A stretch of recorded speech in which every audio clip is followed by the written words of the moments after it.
Okay, so let's dive into this. Forget the usual guidebooks for a moment. Today, we're going deeper, really exploring Japan region by region, getting into the incredible, diverse tapestries that make up the country, finding out what makes some of those less traveled corners tick. Exactly. And we've got this great collection of source material to help us.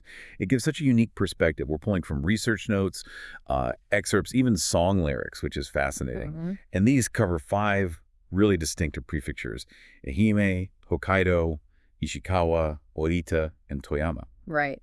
And our mission, well, it's pretty straightforward, but also kind of ambitious. Okay. We want to uncover the defining traits, maybe some surprising facts, and the deep cultural feel of each place. Guided specifically by what's in these sources, we want to pull out those details that really bring these regions to life for you, give you a properly well-informed picture. And the variety is just, wow. The sources cover, I mean, everything from geography and history to food, people, traditional crafts.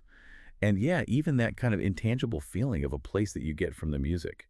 From snowy north to citrus south, ancient ways to unique local tastes. It's a lot of ground. Think of it like a curated journey, yeah, Yeah. focusing on those specific telling details. Yeah. So let's start our exploration. How about down south on Shikoku with Ehime Prefecture? What were the sources telling us about Ehime? Okay, Ehime. Well, right away, the sources paint this picture of Iyo culture. It sounds like a place known for real hospitality, kind of calm, unhurried pace. And absolutely central to this seems to be Dugo Onsen. This isn't just any hot spring. It's ancient. It gets mentioned in the Manishu, Japan's oldest poetry collection. And then, of course, Natsume Seki's famous novel, Bachan, really put it on the map. It's just steeped in history and literature. That literary connection feels really strong, doesn't it? In the sources, I mean. Beyond Bachan and the Manishu, Hime's also the birthplace of the haiku master Masaoka Shiki Hmm. in Matsuyama. The sources even mention haiku trails, like you can actually walk them. Sounds like poetry is just part of the landscape there. It really Uh, does sound like it. yeah. And that connection, to the local landscape and tradition, it seems to extend to crafts, too. We see mentions of Iyo Kasuri, that beautiful indigo and white tie-dyed fabric, and the Aruijima pearl cultivation. What's interesting there is Uejima was actually a pioneer in cultured pearls Mm-hmm. back in the 20th century. Hmm. So tradition, but also innovation. Interesting. Historically, the sources note Ehime was part of Old Iyo province. Matsuyama Castle was a key stronghold back in the Edo period. And while they weren't like directly hit hard by the Barshin War, you figure the upheaval still had an impact. But the traditions, wow, they sound incredibly vibrant and diverse. Oh, they really do. You've got the Matsuyama Dugo Onsen Festival, obviously celebrating the hot springs. Yeah. But then you get the Uejima Ushioni Festival in August with these enormous kind of scary-looking cow demon floats paraded through the streets with apparently really powerful taiko drumming. The sources make it sound like quite a spectacle. Plus, pottery festivals like Tobiyaki and sea rituals like the Hoshu Kashima Festival. Mm-hmm. A real mix of serene and, well, spectacular. Yeah, spectacular. And the music. The sources describe a strong base in traditional stuff. Minyu folk songs, shamisen, festival drumming. You'll often hear koto and taiko, especially around Dugo Onsen, it sounds like. But there's also a note about local indie and acoustic artists. Their music seems to reflect that peaceful, nature-focused vibe, themes of simplicity. And that specific folk song, the Bachan Ando, it ties the literary history right into the soundscape. It's like the culture, the history, the nature. It's all woven together in the music. Mm. And you know what else is woven in? The food. The sources make it crystal clear. Ehime is Japan's #1 mikan producer. Yeah. That citrus culture is just fundamental, mikan, everything. Everything. I love that. And the food is so specific. Temeshi, the sea bream rice. The sources detail 2 styles, a sashimi version down south and a cooked one up north. Right. Then there's jakoten, that fried fish paste made from whole fish. Sounds really local. And premium uejima beef. And yeah, those citrus desserts get highlighted too. It's cuisine tied right to the local bounty. Mm-hmm. And the clothing gives you visual clues too, doesn't it? Yeah. Beyond just everyday wear. The sources mention festival stuff like yukata and happy coats. And those ushioni costumes sound incredibly elaborate, designed for performance. And Iyo Kasuri fabric, with its patterns, is mentioned as like a cultural staple. Nature feels completely intertwined. Mikan grooves covering the hills, inland forests, oak, cedar, maple, wildlife like tanuki, boar, sika deer, and the coast has cranes, cormorants, sea eagles. And the Seto Inland Sea is right there, providing amazing sea bream octopus. So what about the people? How are they described? The sources say Slow-paced, sincere, spiritual. Masaoka Shiki's legacy is a huge point of pride, and that Bachin connection is massive. Interestingly, the sources also connect Ihaime's scenery, its onsen, to pop culture. Inspiration for anime like Natsume's Book of Friends, and they explicitly state Dugo Onsen was a model for the bathhouse in Spirited Away. Wow, no way. Knowing that totally changes how you see those scenes. So, okay, if you were visiting based on this, where should you go? Key places mentioned are Matsuyama, the capital of Chugo Onsen, the castle at Shiki Museum, Uwajima for the pearls and the Ushioni, that picturesque castle town, Imabari, gateway to the Shimanami Kaido cycling route, and Mount Ishizuchi, that big sacred peak. And the language, Ioben, is described as gentle, a bit sing-songy. The sources give phrases like shiranken for, gansa as an emphasis particle, like really or something, and yukitan, a warm thanks for coming. The slogans really back this up. Overflowing with smiles, land of mandarins, kind-hearted towns and sincere people. It paints a picture. It really does. And what's amazing is how that song description we found ties it all together. Japanese traditional indie folk, it says. Warm, nostalgic healing, linking the onsen, the Mikan farming, the literary stuff, local pride. The lyrics literally mention gentle wind, Mikan Hills, Mount Isuzuchi, Dugo steam, haiku in stones, kasuri patterns, ushioni drums, warm light, sense of tide and mountain, and yeah, overflowing with smiles. And it ends not with goodbye, but come back again. It just perfectly captures the essence the source has built up. It's like a perfect little audio snapshot of the place. Yeah. Okay, right. Let's shift gears dramatically. From the warm, gentle south, we're heading way, way north, a completely different kind of region, Hokkaido. What did the sources tell us about Japan's northern frontier? Yeah, shifting from gentle hills to these huge, wild spaces, Hokkaido is definitely highlighted as a frontier land, profoundly shaped by its long, hard winters. The sources emphasize a distinct culture here built on nature, self-sufficiency, and a really strong sense of community pride. And crucially, the sources really draw attention to the Ainu people, the indigenous population. It's so important. Their distinct spiritual beliefs, their language, their art traditions. It's a vital, deeply rooted part of Hokkaido's identity.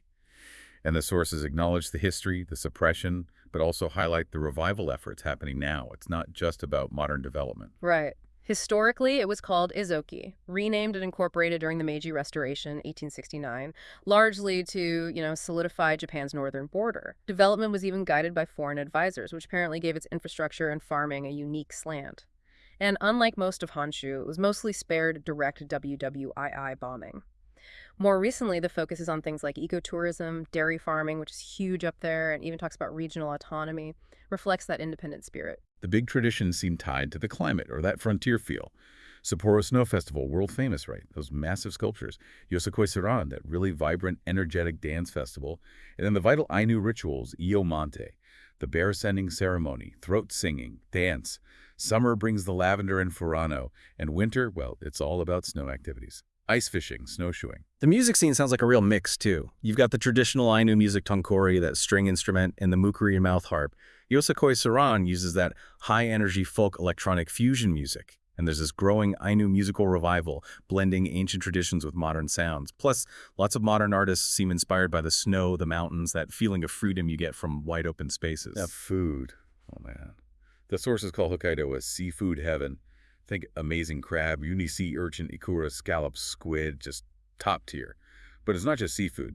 Jigisukan, grilled lamb, that's a classic. Soup curry, spicy, brothy, originated in the Sapporo, apparently. Super popular. Sapporo ramen, known for that rich miso broth, perfect for the cold. Ishikari nabe, a salmon hot pot. Warming stuff. And you absolutely cannot forget the dairy. The sources flat out state, Hokkaido's dairy milk, cheese, butter is considered the best in Japan. Plus amazing corn, potatoes, those famous Yubari melons, and even like lavender-flavored ice cream and stuff. The land is just incredibly productive. Clothing definitely reflects the climate. Layers, good insulation, lots of earthy, neutral tones. Makes sense for those long winters. Ainu garments, the Addis robes, have those really distinct geometric patterns. Culturally significant embroidery. Festal wear can be anything from modernized yukata to serious snow boots. Nature feels like a character in itself up there. driving so much of the identity. We're talking iconic animals: Ezo deer, red foxes, brown bears, Hokkaido squirrels, cranes. Shirtoko Peninsula is highlighted UNESCO site, really untouched wilderness. Flora includes the famous lavender, alpine flowers, white birch, huge conifer forests. And places like Lake Mashu, Lake Akan, Mount Asahi, they're not just scenic spots, they're important in Ainu culture and for biodiversity. And the people, often seen as friendly, pretty pragmatic, independent, and yeah, deeply connected to nature. The region's given us creative people, like animator Masaki Yuasa, Hiromu Arakawa, creator of Full Metal Alchemist and Silver Spoon. Pop culture often portrays Hokkaido as, like, pure, spacious, a place for reflection. You see it in Golden Kamuy, digging into Ainu history. Silver Spoon set at that agricultural school, even that brief scene in Whisper of the Heart. That connection to nature and independence really shines through. Key spots: Sapporo, the capital beer; Snow Festival; ramen; Hakodate, beautiful port city; great night views; Western influence; Otaru, charming canal city; music boxes; Asahikawa, one of the coldest cities; famous zoo; Furano and BA for lavender and rolling hills; Noborubetsu for volcanic hot springs; Hell Valley; and remote, wild Shirotoko. Language is mainly standard Japanese, but Ainu words like kamoi, meaning spirit or god, and mosur for land, they pop up in place names and hold cultural weight. Local slang might use the ending B or have some Chuku dialect hints. The slogans just capture the scale. Big Hokkaido, where nature is alive, the great northern land. And the song description provided, absolutely spot on for this landscape. Japanese cinematic ambient folk with Ainu influence, expansive, ethereal, reverent towards nature. It specifically mentions Ainu instruments, mukuri and tonkori, and the intro even has an Ainu chant. Lyrics talk about the White Land, Shirotoko fog, Kamu Mountain, bears, lavender hills, whispering trees, foxes, snow, starlight, the spirits Kamus, the Great Land, Museo Poro, and the Iomate ceremony. It ends with that really moving line, "Spring will come again, you'll see." Captures that hope in a tough environment. What a contrast to Ihime. Just totally different worlds. Okay, let's move again. From the wild north to a region known for its deep art and tradition on the Sea of Japan coast. Ishikawa Prefecture. Ishikawa. Yeah, described as one of Japan's most culturally sophisticated places. And the sources make it clear why. Kanazawa, the capital, it managed to preserve so much Edo period art and architecture. The sources directly link this to the Maeda clan who ruled the Kaga domain. They were incredibly wealthy and apparently made a conscious choice to invest in arts and culture, not just military might. It's a fascinating strategy, isn't it? And culturally, it really paid off. The sources highlight key traditional crafts. Kaga-Yuzen silk dyeing, known for subtle colors. Hand-painted nature themes. Yeah. Gold leaf production, Kanazawa is the capital for that, 99% or something crazy. Washi paper making, exquisite lacquerware, especially Wajima Nuri from the Noto Peninsula. There's such an emphasis on aesthetic harmony, seasonal awareness, and just preserving this incredible craftsmanship. And that goes hand in hand with a thriving tea culture, right? Deeply influenced by wabi-sabi, samurai etiquette, according to the sources. Historically, yeah, the Maeda were the wealthiest lords outside the Tokugawa shogunate. And crucially, Kanazawa wasn't heavily bombed in WWII. That's why so much historic architecture survived. Modern Ishikawa seems really focused on preserving and promoting all this art. The traditions feel elegant, connected to this history. The Hayakuma Goku Festival in Kanazawa is huge, honors Lord Maeda's entry. Grand parades, tea ceremonies, samurai displays. Up on the Noto Peninsula, the Kiriko Matsuri have those incredible, towering lantern floats carried through coastal towns. A different kind of artistry, maybe more rugged. There's also a Kanazawa tea ceremony festival, often in beautiful gardens. And winter means, of course, snow crab festivals. Musically, Kanazawa is one of the few places outside Tokyo where you can still see traditional Noh theater regularly, on dedicated stages. There's Minyu folk music, related to fishing, mountains, and the sophisticated art scene also attracts modern indie and classical musicians. Instruments like the koto, shamisen, flute are prominent, linked to that courtly tea culture vibe. The food.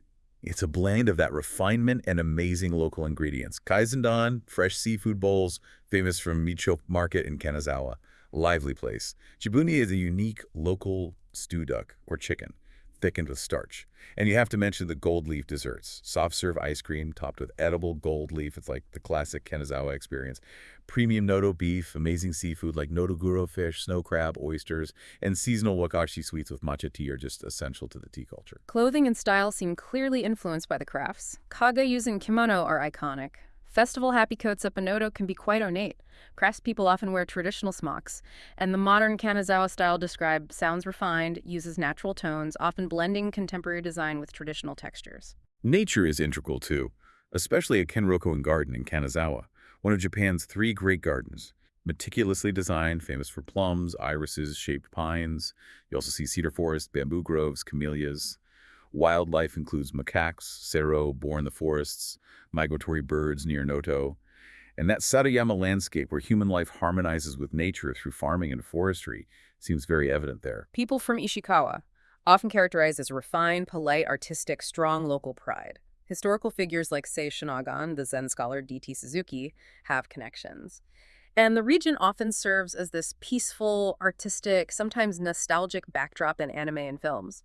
Hanasaku Iroha is a key example, set in an Ishikawa-inspired onsen town. Key locations. Got to start with Kanazawa itself. Kenroku-in, the castle, the 21st Century Museum of Contemporary Art, the preserved Chigeisha districts. So much there. Nanao is the gateway to the Noto Peninsula and known for hot springs. Wajima is famous for lacquerware and its morning markets right on the coast. Mount Haku, it's a sacred mountain. And places like Notojima Aquarium and the Suzu Rice Terraces show that connection to sea and land. The Ishikawa Ben dialect is described as softer.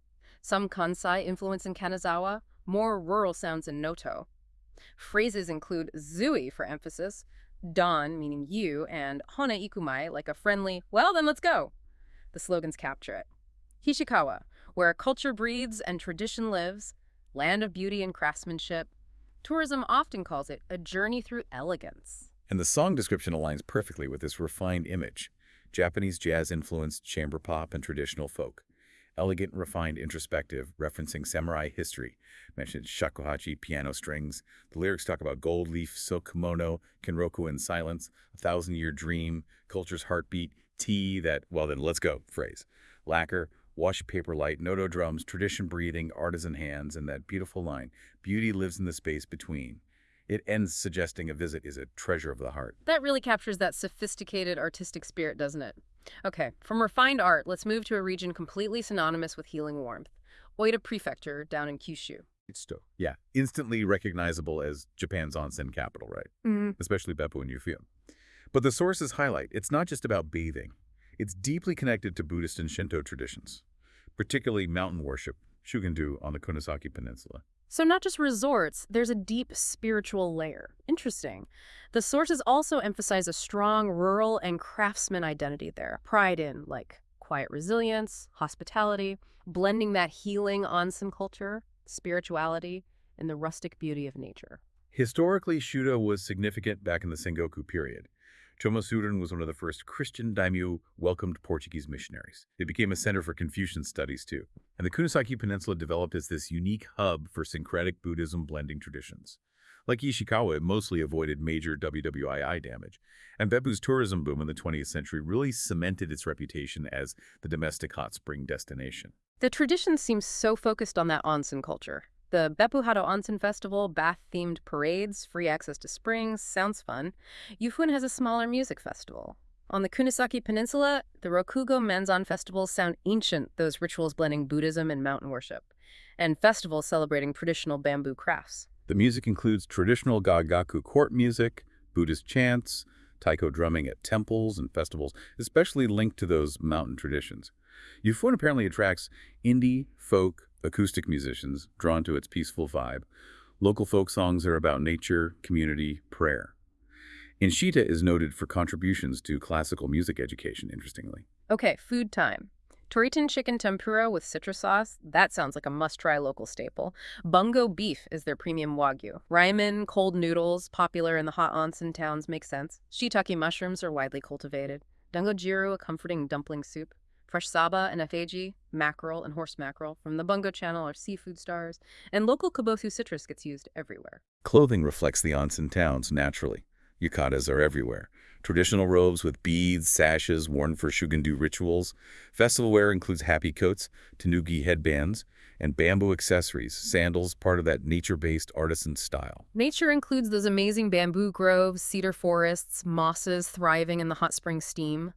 Wildflowers, shiitake mushrooms growing in volcanic soil. Wildlife includes the famous monkeys at Takasakiyama Monkey Park. boar, siro in the mountains, and the Bungo Channel provides rich marine life. The sources describe Shita people as gentle, down-to-earth, warm-hearted, really valuing a slower pace of life. Yoko Shimomura, the video game composer, is a native. Beppu's famous hells, the Jigoku Meguri, those dramatic steaming springs, often appear in travel media.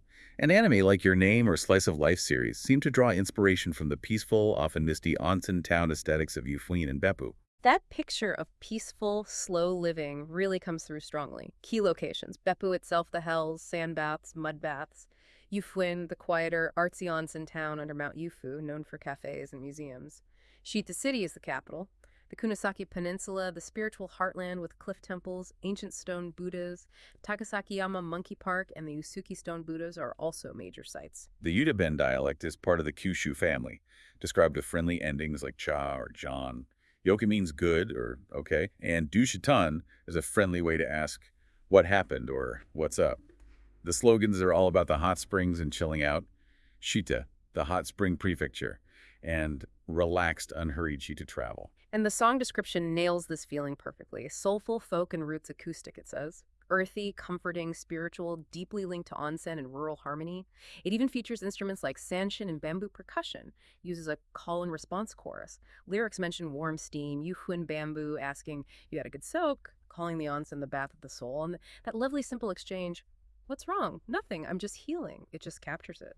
Ah, lovely. References the hot spring prefecture, stone Buddhas, cedar paths, Kunisaki roads, describes it as a quiet, beautiful place. Wow. Mentions drums, laughter, a soul song rising in the steam, slow living, and ends with "Welcome home, the spirit of the springs lingering." Makes you feel welcomed already. It really evokes such a strong sense of place. Okay, right.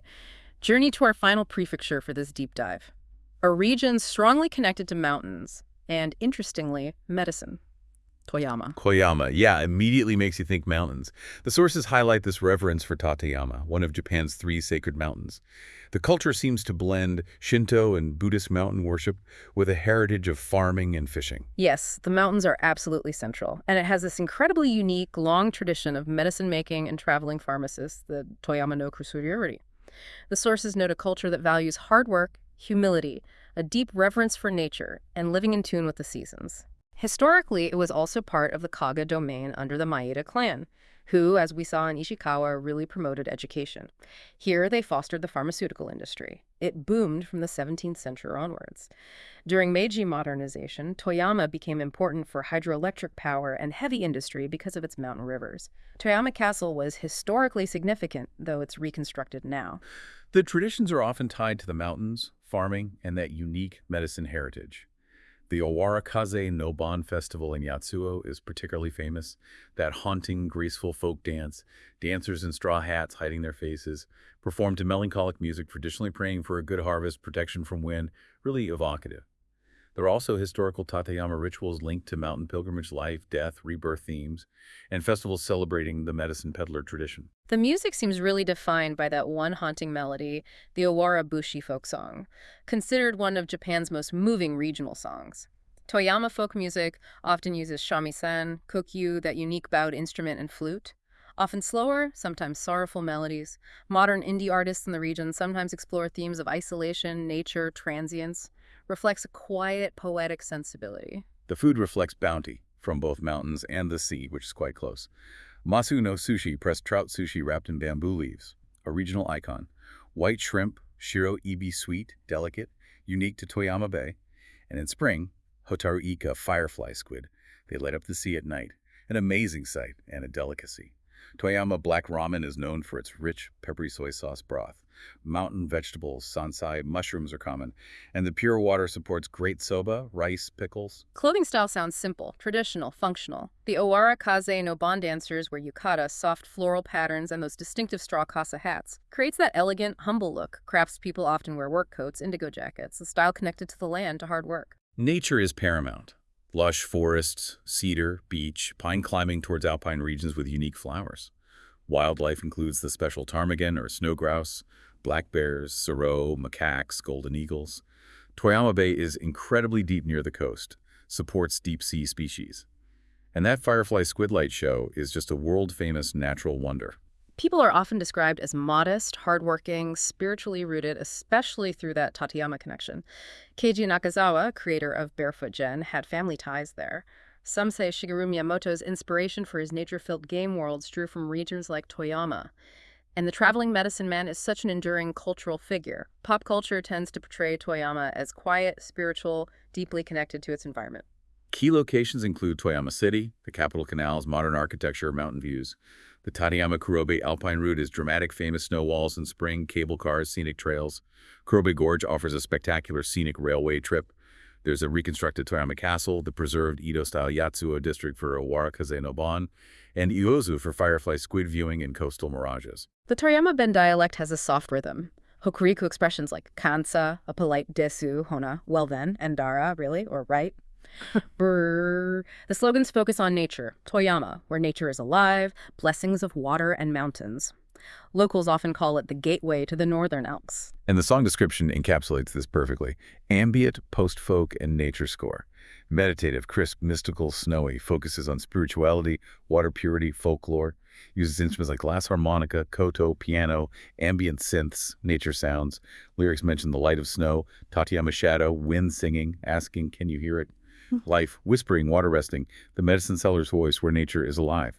Toyama's stillness, the Owara flute, veiled dance, snow falling, and that line, well then, shall we walk once more? Includes a whisper, water connects all things. Mountain echoes, the white shrimp sea, blue moon, valuing quietness. It really feels like the song of water and mountain. Wow. That journey. It felt less like just covering 5 prefectures and more like visiting 5 completely unique worlds, all coexisting within Japan. We've seen the serene hospitality of Ehime, the vast wild spirit shaped by winter in Hokkaido, the sophisticated artistry preserved in Ishikawa, the healing warmth tied to spirituality in Oita, and that quiet spiritual connection to mountains and water in Toyama. And what this deep dive into these specific sources really drives home is how each region offers a truly distinct piece of the whole Japanese mosaic. Looking at the details, the local traditions, the unique food, the language nuances, even the feeling in the music gives such a richer, more layered understanding than any broad overview ever could. Absolutely. And despite the incredible differences, you do see these threads connecting them, don't you? A deep connection to nature, the fiercely held preservation of unique local traditions, a strong sense of community pride and hospitality, even if expressed differently everywhere. Which leads us to this really fascinating thought, kind of building on everything we've pulled from these sources. Given how distinct each of these regions is, its own history, dialect, food, culture, its own palpable feeling, what does this intense regionality tell us about the nature of Japan itself as a whole? Yeah, exactly. What does it mean for your understanding of a country that's often presented, especially from the outside, as much more singular, more monolithic? This exploration really suggests Japan isn't just one place, but maybe a multitude of vibrant, unique worlds coexisting. It really makes you wonder about that relationship between the unified nation and these powerful, distinct regional identities. Something to think about.